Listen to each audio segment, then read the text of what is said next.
ಏನ್ರಿ ಸೆಟಪ್ ಹಿಂಗ್ ಮಾಡಿದೀರಾ? ಏನಿಲ್ಲ ಚಿನ್ನ, 500 ರೂಪಾಯಿ ಕೇಳ್ದಲ್ಲ, ಇಲ್ಲಿ ಇಟ್ಟಿದ್ದೀನಿ 500 ರೂಪಾಯಿ. 500 ರೂಪಾಯಿ ನಿಂಗೆ ಬೇಕು ಅಂತಂದ್ರೆ ಲೋಟದಲ್ಲಿ ನೀನು ಫಸ್ಟ್ ಕುಡಿದ್ರೆ ನಿನಗೆ, ನಾನು ಫಸ್ಟ್ ಕುಡಿದ್ರೆ ನನಗೆ. ನಂದು 3 ಲೋಟದಲ್ಲೂ ಇದೆ, ತುಂಬ ಇಲ್ಲ ಇದೆ ಸರಿನಾ. ಎರಡರಲ್ಲೂ ಈಕ್ವಲ್ ಕ್ವಾಂಟಿಟಿಲಿ ಹಾಕಿದ್ದೀನಿ. ಲೋಟ ದೊಡ್ಡ ಸೈಜ್ ಇರಲಿಲ್ಲ, ಅದಕ್ಕೆ ಚಿಕ್ಕ ಇಟ್ಟೆ ಸರಿನಾ. ಮುಖ್ಯವಾದ ಕಂಡೀಷನ್, ನೀನು ನನ್ನ ಲೋಟ ಮುಟ್ಟಂಗಿಲ್ಲ, ನಾನು ನಿನ್ನ ಲೋಟ ಮುಟ್ಟಂಗಿಲ್ಲ. ನನ್ನ ಲೋಟ ನೀನ್ ಮುಟ್ಟಂಗಿಲ್ಲ, ನಿನ್ನ ಲೋಟ ನಾನು ಮುಟ್ಟಂಗಿಲ್ಲ. ಅಷ್ಟೇ, ನಮ್ ನೀರು ನಾವು ಕುಡಿಬೇಕು ಅಷ್ಟೇ.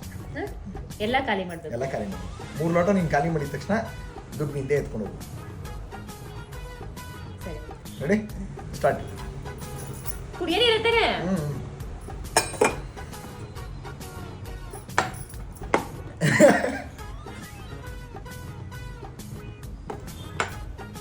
ನನ್ನ ಲೋಟ ಮುಟ್ಟಂಗಿಲ್ಲ ಚಿನ್ನ. ಮತ್ತೆ ಕುಡಿಯೋದು ನಮಗೆ ಗೊತ್ತಿಲ್ಲ, ಕುಡಿಯೋಕ್ಕಾಗಲ್ಲ ತಾನೆ. 500 ರೂಪಾಯಿ ನಿಂಗಿಲ್ಲ.